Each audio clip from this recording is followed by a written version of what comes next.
Mula sa 702 DZAS, Agapay ng Sambayanan. Narito na ang programang mag-uugnay sa iyo tungo sa wastong kamalayan sa batas. Praktikal na talakayan ng mga alituntunin at balitaktakang may kaugnayan sa mga patakaran ng bayan. Kinilala sa Golden Dove Awards bilang Best Documentary Program. Ito ang Tabas ng Batas!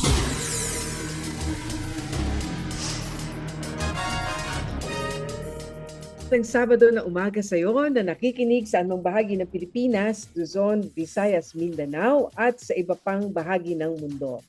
Marhay na aga Bicol Region sa pamamagitan ng Air 104.3 The Way FM. At din naman sa Zamboanga City via 1116 DXAS Radio Comunidad Buenos Dias at maging sa ating mga listeners sa 1062 DXKI, your friendly voice sa Coronadal City. Ngayon din sa ating mga kaagapay sa 1197 DXFE Davao. At sa mga naririto naman sa Metro Manila na walang sawang nakatutok sa atin tuwing Sabado ng umaga, happy listening po sa inyo. Kami ang inyong mga kakampi sa batas. Ako po si Attorney Chona Cruz Gonzalez. At ako pa rin po si Attorney Jeremiah Belhica at ito po ang inyong programang Tabas ng Batas dito po lamang sa 702 DZAS FEBC Radio TV. Miyembro po tayo ng kapisanan ng mga broadcaster ng Pilipinas. Napakikinggan at napapanood po tayo sa Facebook at YouTube channels ng 702 DZAS FEBC Radio TV at sa Channel 185 sa Signal TV sa pakikipagtulungan naman po ng GCTV. At tayo ay sinasamahan din ng ating cute crew na sina Absidi Ferrer Tabua, Ida Ison, Phil Lagtapon, Lourdes Magtunaw, Shekinah Aplo, Shaira Gabornes. Gayon din yung ating Protex na sina Benjo Rano, Reggie Villena, Nathaniel Peralta, Jonathan Reyes. Gayon din yung RTV natin na sina Aileen Valdez, Angelica Kalayag, Ong Tika, Jabez Mancio at mga kasama natin diyan sa Bukawi Transmitter site. At sa punto na pong ito ay nais naman natin pasalamatan kayo na aming mga kaagapay at patuloy hong kapartner sa ministeryo po ng FEBC. Sa tulong po ng Panginoon at sa inyong pong suporta, ay 78 years na po nating naibahagi at na bibigyang linaw ang salita po ng Diyos at ang tamang balita ng ating pong Panginoong Hesukristo. Sa mga nais naman po maging bahagi ng ating pong ministeryo, maaari po kayong mag-message sa Facebook page ng 702 DZAS FEBC Radio TV o bisitahin nyo na rin po ang amin pong website sa donatenow.febc.ph. Yan po yung one word, no? donatenow.febc.ph para sa iba pa pong mga detalye. Pero bago ho kami magpatuloy ni Attorney Chona, sa isa pang napapanahong usapan ay pagkaing pangkaisipan po muna tayo.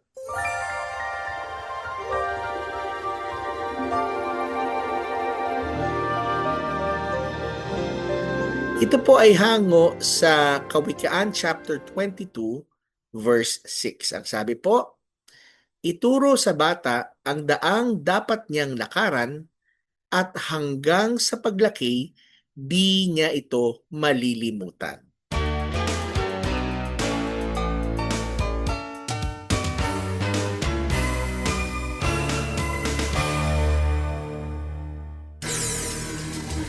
Kayo po ay aming inaanyayahan na makibahagi sa ating diskusyon ngayong umaga. Kaya kung meron po kayong komento, lalo na legal na katanungan, maaari niyo po ipadala yan sa amin sa pamamagitan ng ating Facebook page, ang Tabas ng Batas FEBC. At habang naroon kayo, please like and share. Sa ating pong pagbabalik, after nitong short break na ito, ay dadako na tayo doon sa ating napapanahon na naman na diskusyon patungkol sa isang napakahalagang topic. Kaya wag po kayo maglilipat ng istasyon. Kami po ay magbabalik agad dito pa rin sa Tabas ng Batas. Tabas ng Batas! Sa mga panahong nadaramang ika'y hindi mahal, pagpatak ng bawat minuto tila ba kay bagal. Ano na? Ano ba? Ano pa? May kabuluhan ba? Laging may kakulangan. Sinukat pero hindi sapat, Lahat ng pagod ibinuhos, parang kandilang malapit ng maupos. Kung akala mo'y wala ng pag-asa, huminga ng malalim. Kumapit sa kanya, Emmanuel ang pangalan niya. Tanggapin siya bilang Diyos at Panginoon. Liwanag niya'y hatid sa madilim mong kahapon. Siya ang kasama. Bawat segundo, bawat minuto, oras, araw, buwan at mga taon, lagi siyang naroroon. Tugon niya ay sakto sa pagkakataon. Ang bumubuo sa bawat umaga, ang humahabi ng bawat mga gabi, upang malaman mong ikaw ay laging minamahal. Mahal at mahalaga sa paningin ng Diyos ng langit at ng lupa. Siya ang matibay na sandigan at dakilang hari magpakailanman.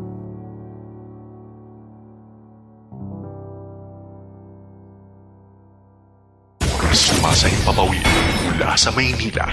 Ito ang Far East Broadcasting Company Philippines. FEBC Himpilang 702 DZAS. Agapay ng Sambayanan. Tapas ng Batas.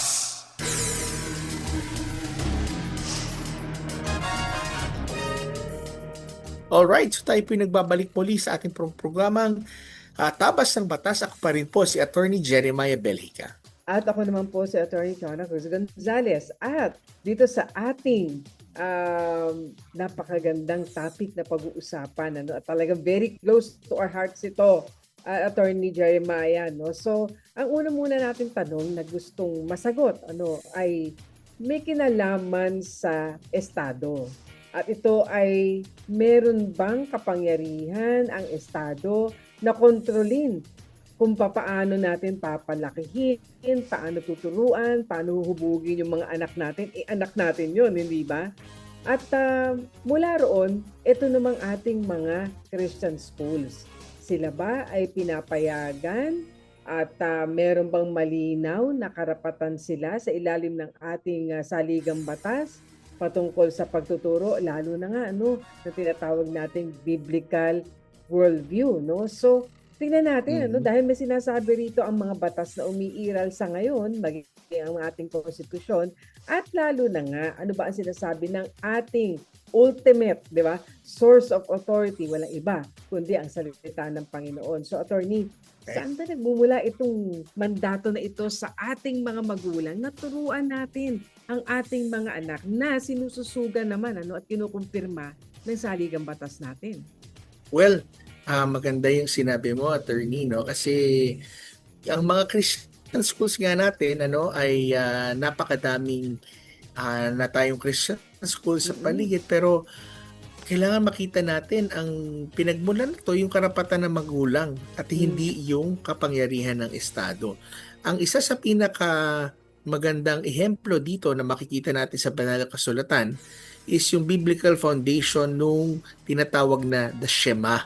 Ito yung panalangin na ginagawa ng mga Hudyo at ng mga Israelita para sa kanilang sarili at itinuturo nila sa kanilang mga anak. So basahin natin ang sinasabi sa Deuteronomy chapter 6 verse 4 to 9. Ang sabi dito, "Hear, O Israel, the Lord our God is one Lord. And thou shalt love the Lord thy God with all thine heart, with all thy soul, and with all thy might. And these words which I commanded thee this day shall be in thine heart. And thou shalt," ito na, "and thou shalt teach them diligently unto thy children, and shalt talk of them when thou sittest in thine house, and when thou walkest by the way, and when thou frontlets between thine eyes, and of thy house, and on the gates." So, ito ay isang utos na binigay ng Diyos sa pamagitan ni Moses sa Book of Deuteronomy chapter 4 verse 9, na kung saan binigay ni Moses na paalala sa mga Israelita bago pa sila pumasok doon sa tinatawag na Promised Land, doon sa tinatawag nila na lupang pangako sa kanila. Kasi nga, makikita natin sa history ng Israel ay madalas sila nakakalimot doon sa covenant nila sa Panginoon. And in order for them not to forget, or the generations to forget, God gave them a direction, a directive to teach, for the parents to teach it to their children. At ang Mm. sinasabi nga dito na teach them diligently unto thy children and talk to them when thou sittest, when they walkest, when they lieth down, when they rises. Ibig sabihin personal. No, ibig sabihin diligently personal ang teaching. Intentional din, No, attorney, no? intentional, no? Parang sa At lahat ng ang pagkakataon yata. dapat. Kaya nga sinabi rin dito na dapat yung parent, number two, ay personally qualified. Siya mismo ay Mm. mahal niya ang Lord, alam niya ang salita Mm. ng Diyos, siya mismo ay sumusunod sa Panginoon. So, bagamat hindi lang diligence, hindi lang personal, hindi lang tinatawag na sinasabi natin na ah, ah, na personally qualified, Mhm. kailangan ito rin yung tinatawag na comprehensively strategic.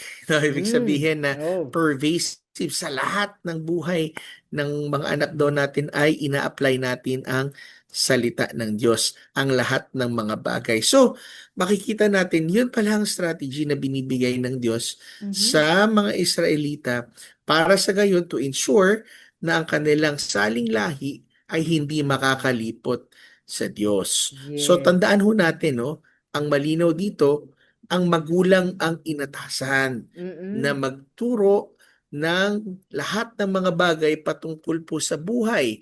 So education is the parents' role according sa salita Mm. ng Diyos. At ang saklaw ng Mm. pagtuturo, buong buhay. Oh, Lahat-lahat wow. po ng bagay sa Aspeto, atin oo. pong aspeto po ng buhay natin na tinatawag. Ano? Kaya po, hindi lang sila ang may responsibilidad, ang magulang na magturo, sila din ang meron pong authority to Mm. do it. Mahalaga Yan. yan So, at mhm, napaka-foundational, attorney, na yes. binigyan mo ng daan yung katotohanan na yan at maging ano rin, ano, reminder sa ating lahat, no, na yan ay mula, no, sa salita ng Panginoon at yan ang otoridad at responsibilidad na ibinigay sa ating mga magulang para sa ating mga anak. Alam mo, nakakatuwa naman dahil ang ating saligang batas ay merong pagkilala diyan sa Mhm. kautusan na yan ng Panginoon sa atin, sa kanyang mandato ika nga sa atin ng mga magulang na tayo ang magtuturo sa ating mga anak. Ano? Kasi dito sa ating konstitusyon, ang Article 2, Section 12, nagsasabi that the state recognizes the sanctity of family life and shall protect and strengthen the family as a basic autonomous social institution.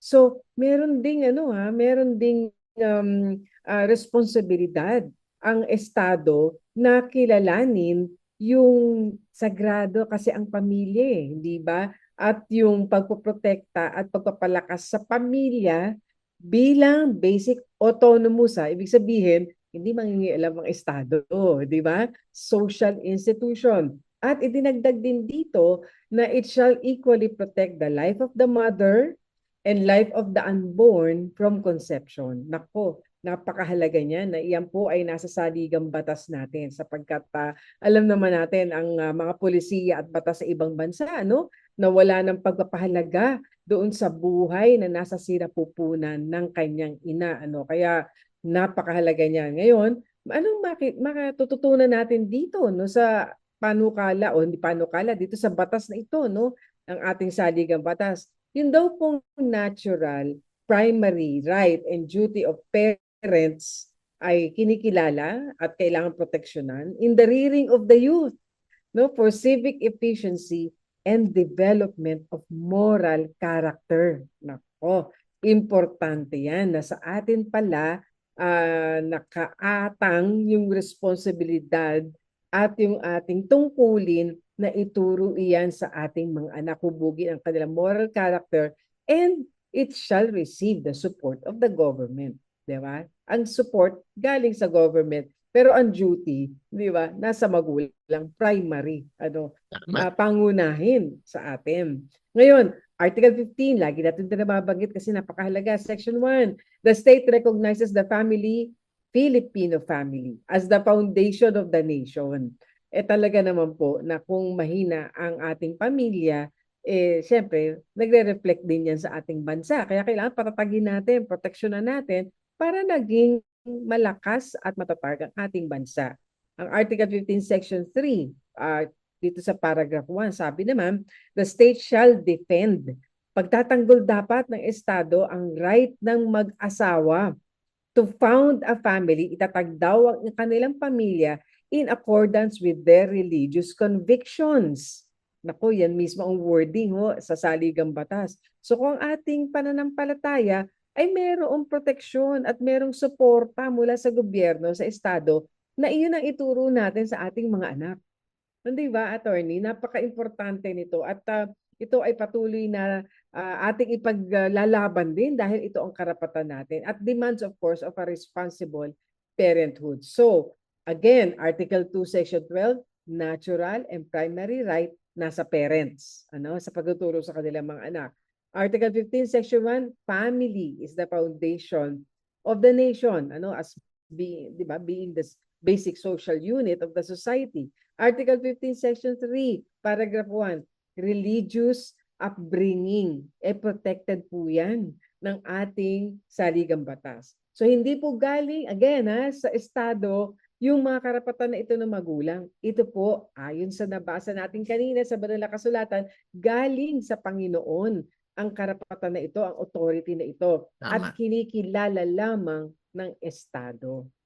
Amen. Kaya nga napakahalaga, napakaganda na makita natin ang biblical principles na ang magulang ang siyang primary educator. Ay, nasasaad pala, attorney, no? Oo. Sa atin palang konstitusyon, no, na hindi ang Estado ang primary na may karapatan, pero ang magulang. At ito ay nasasaad mismo sa ating konstitusyon. Now, Yes. doon naman tayo sa tinatawag ng limitasyon. Ano ba ang limitation ng kapangyarihan ng Estado pagdating sa education? Malaking bagay na itutulong ng state pero hindi po absolute ang kanyang kapangyarihan. Pagdating po sa pagpapalaki ng makikita natin dito na ang pamahalaan ang sinasabi na magbibigay at magme-maintain, no, na magkakaroon ng isang kompleto at isang sapat at isang integrated na educational system. No, ibig sabihin kapag educational system, ang system ay maraming components 'yan. Oo. So hindi lang yung public school, pati yung community, pati na rin ang tinatawag natin na mga learners at yung parents, no, na relevant sa pangangailangan ng taong bayan. So talagang kaisa yan sa mga pinagkakaabalahan at focus ng ating pamahalaan. Ngayon sa section 14, no, Article 14 section 2 paragraph 2, sinabi rin na ang trabaho din ng state is to establish and maintain a system of free public education in the elementary and high school levels. Ibig sabihin, sila ay nagbibigay ng libre, no? Libreng public education sa elementary at sa mga primary education, pero without limiting the natural right of parents to rear their children. Ibig sabihin, hindi porket na nagbibigay sila ng libreng edukasyon, ay ibig sabihin ay pwede na rin nilang isang tabi at sabihin na huwag kayong makialam sa ituturo namin sa inyong mga anak kasi kami ang nagbibigay ng education, ay wala nang pakialam ang magulang. Hindi pala ganon. Kasi sinabi dito, yes, kayo ay may trabaho na magbigay ng free public education, pero hindi nyo pwedeng limitahan ang natural right ng mga magulang na sila ang magpalaki sa kanilang anak. Ibig sabihin, ito ay sumasailalim pa din sa parental rights. So napakahalaga po ng linya ito na without limiting the rights of the parents. Dahil may kapangyarihan man ang Estado, pero hindi ito maaring mas mataas sa magulang. Di ba, attorney? Yes, at alam po ninyo, mapapansin nyo, paulit-ulit ho kami dito. sa Mm. punto na ito. Kasi po ay merong mga ah, may mga naisusulong no na panukalang batas na kung saan ay nais na saklawan ang karapatan ng mga magulang kung paano nila papalakihin ang kanilang mga anak. Kaya po atin 'tong binibigyan ng diin para po sa kaalaman natin, para naman po ay hindi natin ito mapayagan sapagkat karapatan natin ito hindi lang dahil kinilala ito ng konstitusyon, kundi ito ay bigay ng Panginoon sa atin. Ang authority, remember, primary right and duty nasa parents sa pagpapalaki sa kanilang mga anak ayon sa kanilang religious conviction. Tandaan po natin 'yan. Ngayon, tungo naman tayo dito sa ating mga private and Christian schools kasi katuwang naman ito ng mga magulang sa pagpalaki ng kanilang mga anak sa pamamagitan ng mga kaalaman na naituturo sa kanila. Kinikilala rin ito ng ating saligang batas, Article 14, Section 4, Paragraph 1. The state recognizes the complementary roles of public and private institutions. Kasi ganyan nga po yung sistema natin sa education, merong private na mga schools at may public schools. At ang sabi, the state shall exercise reasonable supervision and regulation of all educational institutions. Kaya nga po, merong mga curriculum, may mga subjects na kinakailangan po talaga maituro both in public and private educational institutions. At meron din pong pagkilala sa tinatawag na academic freedom. Ito po ay sa Article 14, Section 5, Paragraph 2. Academic freedom shall be enjoyed in all institutions of higher learning naman.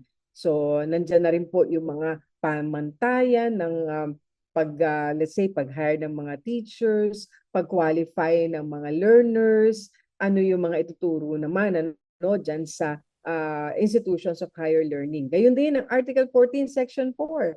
Paragraph 3 naman, all revenues, assets of non-stock, non-profit, educational institutions used actually directly and exclusively for educational purposes shall be exempt from taxes and duties. So, merong insentibo kasi nga ay nais naman ng ating pamahalaan, ng ating estado na mapalakas din naman ang ating educational system sa pamamagitan or institutions para magbigay ng insentibo nga na sa pamamagitan ng exemption from taxes and duties kapag sila ay directly, actually, exclusively for educational purposes. Kaya tingnan po natin ang tatlong protection.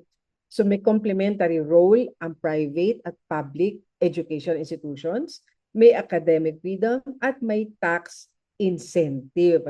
Kaya hindi lang po pinapayagan ang Christian schools kasi given na yon na ang ituturo mo dyan ay biblical worldview, ituturo ang salita ng Panginoon, Christian values sa mga Christian schools. Hindi lang pinapayagan kundi pinoproteksyonan pa ng ating saligang batas. Kaya attorney, ano naman itong may kinalaman sa religious instruction? Tama yan, no? So, mula doon sa mga karapatan ng mga private schools, no? And Christian schools na hindi natin ma-overstate ang kahalagahan ng Christian instruction at Christian schools, ay kinakailangan maintindihan din natin at makita rin natin yung tinatawag na mga karapatan on religious instructions. Ayon sa Article 14 ulit, Section 3 sa Paragraph 3 ng 1987 Constitution, at the option expressed in writing by the parents or guardians, religion shall be allowed to be taught to their children. No, yun minsan kasi ang sinasabi sa atin, hindi pwede magturo ng Bible o ng religion kasi public school at tayo ay isang secular state. Yes. Aba, sandali. Sabi, no? Ang linaw, ang linaw sa konstitusyon na kung ang pagulang ay merong expressed will in writing na turuan ng religious instruction ang kanilang mga anak kahit sa loob ng public schools, ay pwede itong maturuan. In fact, dapat nga itong maturuan. So merong sinasabi, paano anong religion? Kung ano po yung relihiyon nung magulang yun po ang dapat ituro. At ang ating pong mga eskwelahan ay meron po silang mga accredited na mga nagtuturo po ng religion Yes. dyan and faith instructors at para din sa mga ating mga kasamahan dyan ng mga mangangaral, mga pastor o kaya naman mga Christian counselors. Kung gusto nyo hong magturo at magpa-accredit, ay pwede ho kayong magpa-accredit at kayo po ang itatap naman po ng DepEd para kayo po ang maging ah, katuwang nila sa pagpo-provide po ng tinatawag na religious instructions, Yes. no, with the consent po ng parents. So kahit ito public schools, Mhm. tandaan natin, magulang pa rin ang may final say, lalo na sa instructions of faith and religion ng bata. Eto, Tama. attorney, ano naman ito yung meron naman tinatawag din na in loco parentis principle, ano? Mhm. Yan, so para sa foreign sounding no, loco parentis, Oho. hindi naman po negative yan. Oo. Ang family code po, ang Article 218 nagsasabi that the school, its administrators and teachers shall have special parental authority and responsibility over the minor child while under their supervision. Hindi nga po ba dahil sila ay nilalagak natin sa kanilang kalinga sa kanilang parang pangangasa ng ating mga paaralan. Kaya nga po ang mangunguna riyan ay yung mga school administrators, officials, teachers, sila ngayon merong special authority and responsibility over our children habang sila ay nasa eskwelahan. Kaya attorney, napakahalaga rin pala talaga na pag-aral kung saan mo ipapasok na paaralan o eskwelahan ang iyong anak. Dahil nga hindi tugma doon sa iyong panuntunan bilang magulang, medyo maituro sa iyong anak.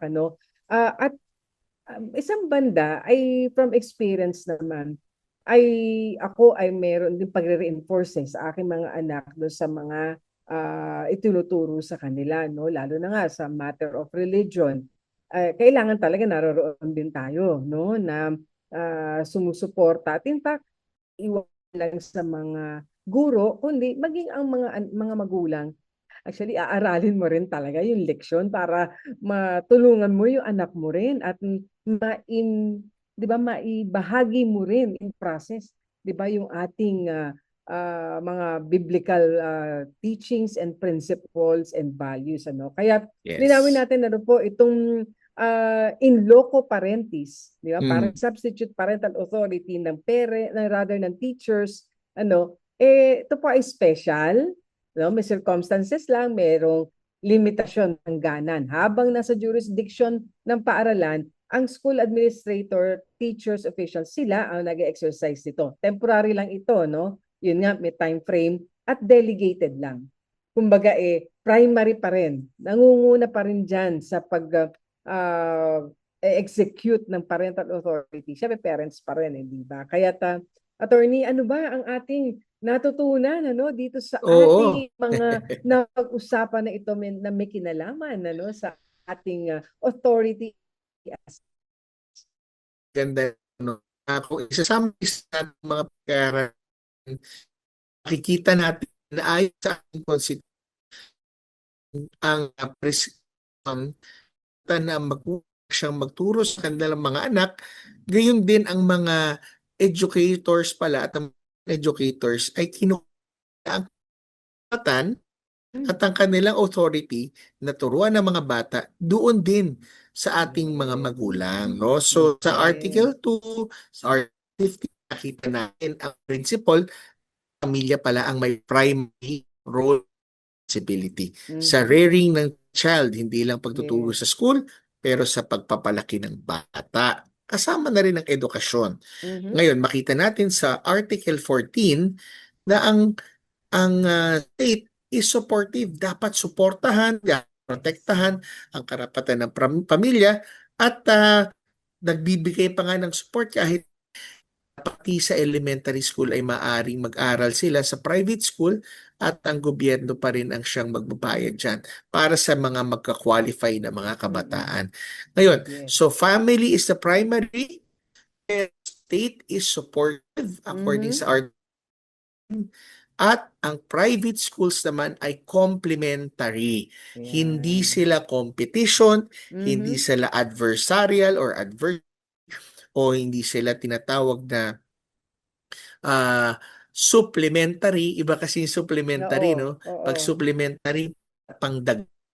Kasi kapag merong sobra, kung sa inyo yung tinatawag na latak. Hindi ganun pala. Ang private school is complementary. Meron silang kinikita special katulad gulang, gusto nila ang pagtuturo mismo ng mga private schools at Christian schools na ito. Sila ay binibigyan ng authority ng parents. So, in short, family first, ang mga school shall assist, no? Lalo na church-based, faith-based institution assist, at ang state ang siyang nagsusupport at hindi dapat sila o nagpro-prohibit. Di ba, attorney? Yes, agree. Kaya nga po, binibigyan natin talaga ng daan itong topic, binibigyan linaw natin. So, malinaw na nga, hindi lamang sa banal na kasulatan, kundi meron ding pagsusog dyan, ang ating constitution. Attorney, napakaganda nung ating verse kanina na yung binasa, Proverbs 22:6. Train up a child in the way he should go.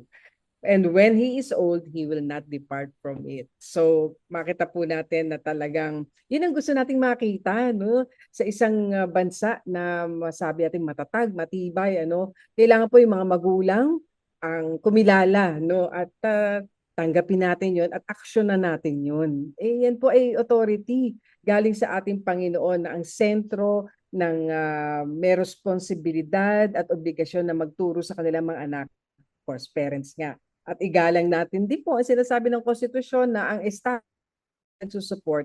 At ito po, alam niyo, napakalaki ng ating role, nagagampanan para hubugin po natin yung ating susunod na henerasyon. Kaya nga po, sa isang bansa na talagang handa na kilalanin, bigyan pugay ang ating Diyos, di po ba? Honor God, ika nga, let us build the communities. At mula po roon, magkakaroon ng transformation. Transformation of the nation. Ayan, attorney. Kaya nga kung gusto po natin maging matibay ang isang bansa, kailangan ibalik natin sa magulang at sa pamilya ang sentrong responsibilidad ng pagtuturo. Kailangan natin patuloy na igalang ang ating konstitusyon at ang mga karapatan at obligasyon natin na nasa saad dito. Kailangan po natin hubugin ang susunod na ating henerasyon na ayon sa pananampalataya natin sa salita ng Diyos. At ito ay suportado ng konstitusyon natin, para sa isang bansang laging pong handa na to honor God, build communities, and also transform our nation. Dahil nga, attorney, ang edukasyon ba ay karapatan ng magulang? Ito ba ay kontrolado lamang ng Estado? Ang sagot po dito, ito po ay bigay ng Diyos sa atin para gawin ng mga magulang at tulungan at suportahan ng Estado at lalong palakasin ng ating komunidad. Diba, attorney? Yes, kaya nga po, nawa ay nakatulong tayo na itong araw na ito, nabigyan linaw, yung usapin na yan. At sa ating pong pagbabalik naman, ay bibigyan daan natin ng mga katanungan, attorney, na ipinadala sa atin sa ating Payo de Asunto segment. Kaya, wag po kayong maglilipat ng istasyon. Kami po ay magbabaga dito pa rin sa Tabas ng Batas. Tabas ng Batas! Pag-asa, saan ka ba matatagpuan? Tagumpay, sadya ka nga bang mailap? Direksyon sa buhay. Bakit ang hirap mong tahakin? Hay, pag-ibig. Akala ko ba panghabang buhay ka? Buhay? Hanggang dito ka na lang ba? Marami tayong katanungan sa buhay. Marami man ang gumugulo sa ating isipan, subalit, kaibigan, hindi ka dapat mangamba. may handang tumugon sa iyong mga tanong. Kumain po kami ng family ko sa isang May buffet karamay restaurant. ka. Kami po lahat ay Si nasira ang Jesus. tiyan at ang iba po ay nagsuka Nagmamahal siyang at nahilo tunay kinabukasan. at kay tagal At yung niyang iba naman kumakatok po ay sa iyong makalipas puso. po ng 2 to 3 days. Yung iba Pagpapasya naman mo po sa lamang amin ang nagpa-hospital. kanyang hinintay. Noong una po kasi merong nasira ang tiyan. Inisip nila na simpleng LBM lang kaya lang nag-self-meditation. Hanggang sa sunod-sunod na at kailangan na ang ospital. Ano po kayang dapat namin gawin? Nakausap namin ng resto at gusto lang bayaran yung bill sa ospital kung sino lang yung nagpagamot. Tama po ba Mga ito? kasong Gayong binigyang naperwisyo pansin kami at at di mga rin kami katanungan nakapasok sa sasagutin. trabaho dahil sa Yan ang pagkakasakit. tututukan Ano po bang at dapat namin gagabayan gawin o ng hingin Bayo na makatulungan de para sa Asunto. amin? Salamat po.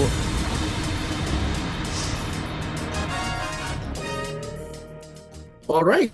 Pinagbabalik muli sa ating programang Tabas ng Batas. Ako pa rin po si Attorney Jeremiah Belhica.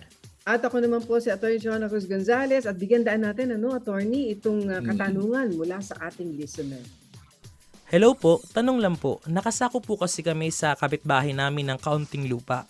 Ang kabuuan ng lupa nila ay 256 square meters. Ang nasako po namin ay 4 square meters lamang. Kaya ang ginawa namin, inihiwalay sa lote nila ang nasakop namin.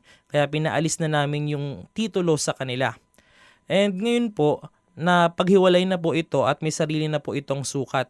Pareho na isang 252 square meters at 4 square meters. Ang gusto naman nila ay parehong patituluhan namin ng lupa. Pwede po kayang yung sa kanila muna ang tituluhan namin, sa kanilang yung 4 square meters na nakuha namin dahil masyadong malaki ang magagastos po. May hawak naman po kaming deed of sale na nabili na namin yung 4 square meters. Salamat po. Ayan, Attorney. So, sakop sila ng 4 square meters at itong man, ang 26 square meters, parang syempre naisa nila, patituluhan na yung kanilang property, Pero dahil nga nakasakop sila ng 4 square meters at tila naibenta naman sa kanila yung 4 square meters dahil may deed of sale, medyo sila inaalangan na magpatitulo rin kasi nga naman, talaga pong may gastos, At kaya lamang sa sitwasyon na ito, magiging 252 square meters ang ipapatitulo ng kanilang kapitbahay. Siguro ito na nasakop nga nila at yung 4 square meters sila magpapatitulo, So, ano ba ang magandang gawin sa sitwasyon na ito? Dahil nga naman ito. Yeah, oo. And medyo awkward kasi yung 4 square meters, napakaliit na yun, So, makikita natin yung dahil nagsagawa ng subdivision survey, meron ng hiwalay na sukat yung 252 square meters sa 4 square meters. Yung susunod na step ay yung pag-issue ng dalawang titulo supposed to be. Pero kanino ipapangalan? Siyempre yung 252 doon sa original na may-ari. Pero yung 4 square meters doon sa kanya, sa iyo, pero parang medyo medyo hindi yata practical na ihiwalay pa, ipagpaliban yung 4 square meters kasi nakahanging siya. Mas maganda na rin siguro na ma-issuehan ka ng bagong titulo mo para dyan. Subalit, sabi nga ni Attorney Cho, na parang medyo gagastos ka pa kasi para sa 4 square meters, transport taxes, capital gains taxes, documentary stamp tax at iba pang mga gastusin dyan, pati yung registration. So, actually, pwede ninyong isabay na ma-issuehan kayo ng bagong titulo for 4 square meters. O yung iba, ginagawa na lang nila muna is yung ina-annotate nila muna. Doon sa titulo ng doon sa titulo mo at titulo ng kabila na ito ay square meters ay sa iyo. So upang sa gayon, kapag ikaw ay nag-decide na ibenta na yung titulo o yung lupa, pwede na doon na nila isabay yung lupa plus yung 4 square meters na naka-annotate sa inyong titulo. Oo, kasi nga sa gagastos ka tapos yung practically nung sitwasyon Actually, hindi pa ho nabanggit sa amin. Ito at inama na rin, So may mga isa-settle pa ho dyan kung estate yan, Part ng bahagi, and that is 4 square meters, sa inyo po iyon. Ayan. Tama. Attorney, bigyan daan natin, ano, isa pang at ito ay medyo novel, ano, sa bigyan daan. Kumain po kami ng family ko sa isang buffet restaurant. Kami po lahat ay nasira ang tiyan at ang iba po ay nagsuka at nahilo kinabukasan. At yung iba naman po ay makalipas po ng 2 to 3 days. Yung iba naman po sa amin nagpa-ospital. Noong una po kasi merong nasira ang tiyan. Inisip nila na simpleng LBM lang kaya lang nag-self-meditation. Hanggang sa sunod-sunod na at kailangan na ang ospital. Ano po kayang dapat namin gawin? Nakausap namin ng resto at gusto lang bayaran yung bill sa ospital kung sino lang yung nagpagamot. Tama po ba ito gayong naperwisyo kami at di rin kami nakapasok sa trabaho dahil sa pagkakasakit? Ano po bang dapat namin gawin o hingin na makatarungan para sa amin? Salamat po. Ayan, so attorney, ayan, ako mahilig pa naman ang mga Pilipino sa ano no sa pagkain at talagang merong mga offer ano na buffet at marahil baka naman maganda ang presyo, reasonable no at maraming selection. Yeah. So sila ngayon, pamilya marahil ito no na sila ay sila no na ano nitong pagkakataon na magkaroon pagtitipon, kakain, buffet. Kaso, nagkaroon ng adverse effects sa kanila at merong nasiraan ng tiyan at sumama talaga ang pakiramdam to the hospital. Hindi nakapasok sa trabaho. Kaya lang, ang pananagutan ng restaurant na ito ay yun lamang sa mga na-hospital. Paano nga naman? Kung nakapasok dahil nga sumama ang pakiramdam at dahil doon sa pagkain na naihain Parang hindi yata po tama yun kasi hindi naman po yung hospital lamang ang siyang meron pong naargabyado o naaberya dahil dyan. Dahil hindi ho ito simpleng LBM lamang.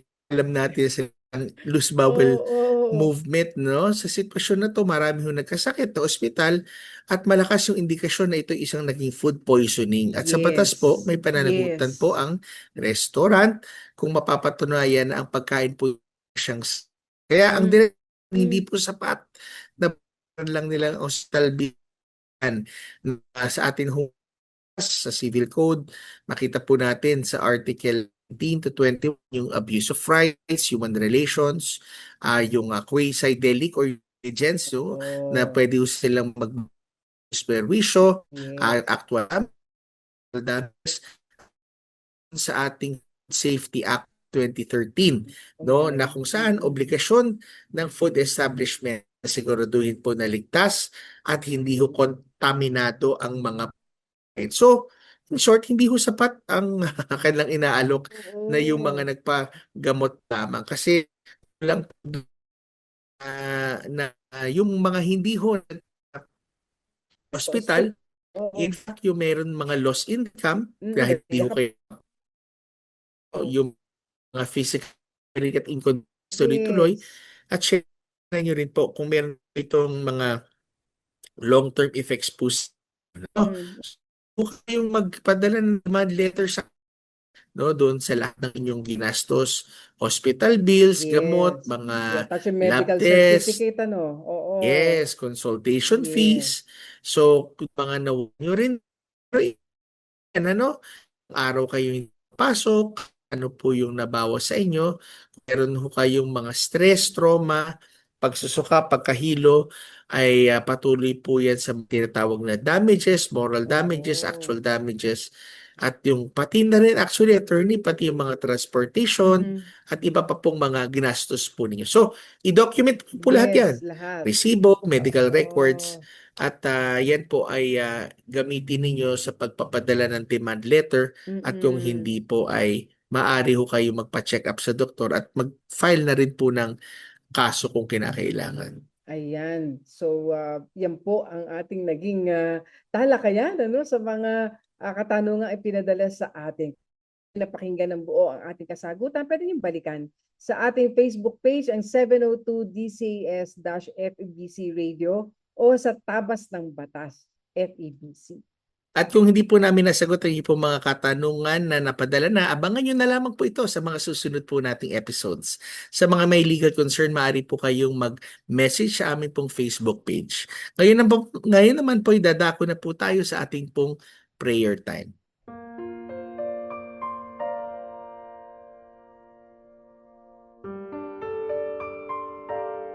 Panginoon makapangyarihan sa lahat, aming Ama, aming Diyos na dakil na mga hari, kami po ay nagpapasalamat sa inyo pong kabutihan, sa inyo pong pagkilos, Panginoon, sa buhay po ng bawat isa.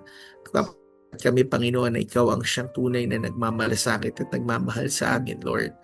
We pray, Lord, sa bawat isa, Lord, madanas ng mga pagsubok na legal, Lord God, yung mga problema, Panginoon, sa kanila pong finances, problema, Panginoon, sa kanilang health, Father God, we pray that you would be the one, Lord, to meet them, each and every one of us, Lord, in the point of our needs, Lord. Yes. Lord, magpapasalamat po kami. Patuloy mo, Lord God, ay magbigay, Lord God, ng clarity sa mga tao, Lord, na nagugulumihanan, at Lord, lakas at encouragement, Lord, sa mga taong pinanghihinaan.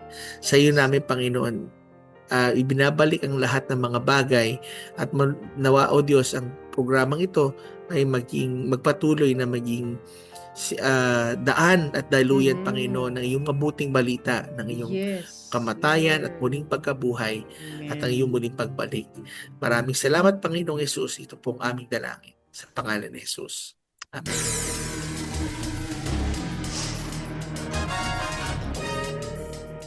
Salamat po mga kaagapay sa mga tumutok sa radyo, sa online, via Facebook, via YouTube, at sa Channel 185 sa Signal TV via GCTV.